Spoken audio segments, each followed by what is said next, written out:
దాటి గొంతు దాటి పలికిందేదో వైనం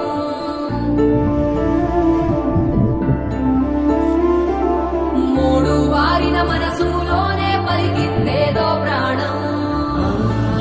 కన్నుల్లోనే గంగై పొంగిన ఆనందం కాలంతో పరిహాసం చేసిన స్నేహం పొత్తులు దాటి హద్దులు దాటి జగములు దాటి యుగములు దాటి చెయ్యందించమంది